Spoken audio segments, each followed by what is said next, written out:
একটা নতুন জিনিস আপনাদের সামনে যে শেয়ার করছি। বাজারে গেছিলাম, বাজারে দুটো ছোটো ছোটো মেলা বসছে, একটা বড় একটা ছোটো মেলা। এবারে দেখুন কী কী কোন দোকান থেকে কী কী জিনিস কিনেছি। এই যে এটা 3 টাকার দোকানে, এটা আমার লাল টিপ, আমি অনেকদিন পরিনি, এটা আমার মেয়ে পরে, মেয়ের জন্য এনেছি।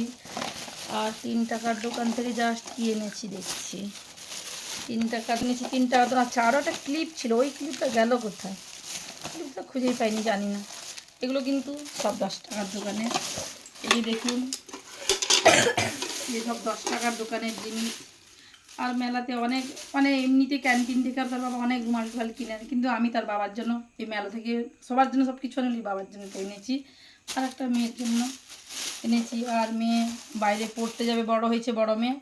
এটা একটা তার মশলা কৌটা, আর এটা এই যে মশলা একটু কিছু বানাবে, এর জন্য একটা মানে একটু দূরে আনা শুরু করেছি। আর মেয়ে যে জামা শুকোবে বাইরে গেলে, ক্লিপ কিনেছি। আর ওটা ছোটো মেয়ে, এগুলো সব স্কুলে পড়ে যাবে। আর আমার চুল তো এত ছোটো আর পাতলা, আমি বড়ো চুল, এই জন্য বড়ো চুল রাখি না কোনো সময়। জাস্ট এইটুকু 10 টাকার দোকানের এই ক্লিপগুলো, এটাও 10 টাকার ক্লিপ, কিন্তু বড়ো মেয়ে ছোটো মেয়ে যে কেউ নিতে হলে সেটা আমার কোনো দুঃখ নেই তাতে। আর ওই যে আমার মেকআপে সব কিছুই নষ্ট, মানে এই দুটো ব্লেন্ডার নষ্ট হয়ে গেছিলো মেকআপ কিট থেকে, এই দুটোই আমি এনেছি, দু কালারের জাস্ট।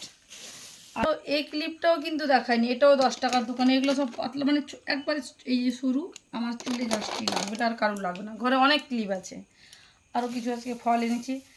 এই যে এটা 180 টাকা করে আম এনেছি, তার বাবা ফোনে বলছে 3 জনের 3 পিস, তাহলে আম নাও, দুটো নিবে না, 500 নিবে না, 3 জনের 3টে নিয়েছি। ছোটো মেয়ে এই যে চালাচ্ছে, ততক্ষণ থেকে 1 কিলো আপেল তার খালি হয়ে গেল। এই যে চালাচ্ছে ততক্ষণ থেকে চালাচ্ছে। আর একটা সত্যি কথা বলতে, আপনারা কিন্তু খারাপ কমেন্ট কিছু করবেন না, আম একটা দোকানে পেয়েছিলাম না, এটা জাস্ট 30 টাকার। এই যে এই আমগুলো এইভাবে নরম হয়ে গেছে, এটা একটা আলাদাভাবে আম খেতে খুব ভালো লাগে, সিজন শেষ। আর এই যে এত কিছু জুতো, এটা এই নতুন, এটা একটা মেলার জুতো নিয়ে এসেছি, বৃষ্টি কাদার দিনে এখন ছোটো মেয়ে পরবে। আমি একটা নিয়ে এসেছিলাম, কিন্তু ছোটো মেয়েও পরবে, এটা পরলে কি মানে বাইরে কোথাও বেরিয়ে যাবে, এখন ভিজবে না, এর জন্য এটা একটা এনেছি। ব্যাস, ওই যে জিনিসগুলো আমি শেয়ার করলাম, আপনাদেরকে কেমন লেগেছে আপনারা কিন্তু কমেন্ট, লাইক, শেয়ার সব কিছুই করবেন।